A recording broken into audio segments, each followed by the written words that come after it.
રાજકોટમાં ધાર્મિક સામગ્રીના વેપારમાં ભોળાભાઈ ઠાકરનું નામ વર્ષોથી જાણીતું છે।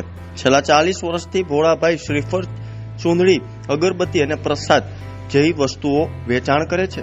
માતાજીને લગતી તમામ વસ્તુઓ એક જ સ્થળે ઉપલબ્ધ કરાવી એ તેમનો ધંધો જ નહીં, પરંતુ ભક્તિભાવથી જોડાયેલો વ્યવસાય છે। ભોળાભાઈ જણાવે છે કે દર વર્ષે નવરાત્રીમાં તેઓ વિવિધ પ્રકારની વસ્તુઓનો વિશાળ જથ્થો તૈયાર રાખે છે। ખાસ કરીને અગરબત્તીમાં આ વર્ષે અનેક પ્રકારની નવીનતા જોવા મળી છે। ચંદન અગરબત્તી, ગુગળ અગરબત્તી અને મસાલા અગરબત્તી સૌથી વધુ માંગમાં છે। આ સાથે જ ચૂંદડીમાં પણ નાના કદથી લઈને મોટા કદ સુધીની ચૂંદડી ઉપલબ્ધ છે। ભોળાભાઈ 1 ફૂટથી ચૂંદડીથી લઈને 2 મીટરની ચૂંદડી બનાવે છે અને વેચાણ કરે છે। આ વર્ષે વેપારમાં એક મોટો બદલાવ જોવા મળી રહ્યો છે, ભાવમાં વધારાનો। ખાસ કરીને ગુગળના ભાવમાં ખૂબ જ વધારો નોંધાયો છે। ગયા વર્ષે જે ગુગળ 300 રૂપિયા કિલો મળતો હતો, એ જ ગુગળ આજે 450 થી 500 રૂપિયા કિલો સુધી પહોંચી ગયો છે।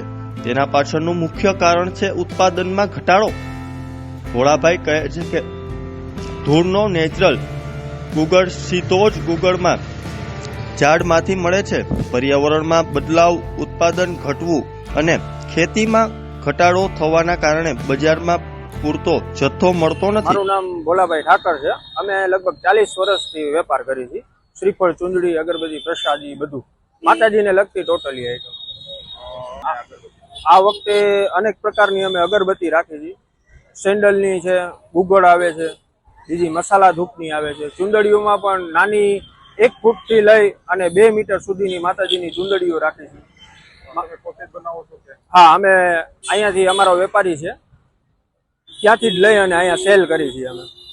બજારમાં ગુગળમાં સીધા ડબલ પૈસા થઈ ગયા છે। જેનો ભાવ 300 રૂપિયા હતો, એનો અત્યારે 450-500 રૂપિયા છે। એનું કારણ કે ભાઈ ઉત્પાદન નથી। ધૂપનું જે ઉત્પાદન થાય નેચરલ ગુગળ હોય, ઝાડવામાંથી બને છે, એટલે એનું ઉત્પાદન નથી।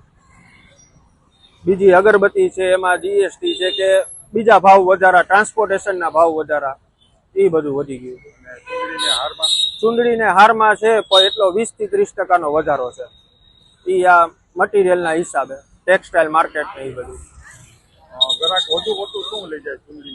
ચૂંદડીમાં આપણે જે લાલ કલર છે અને મીડિયમ જે સાઈઝની ચૂંદડીઓ હોય, કારણ કે અત્યારે ઘરમાં બધા નાની છબી રાખતા હોય, એટલે મીડિયમ સાઈઝની 1.5 ફૂટની આજુબાજુની ચૂંદડીઓ વધારે લઈ જાય છે।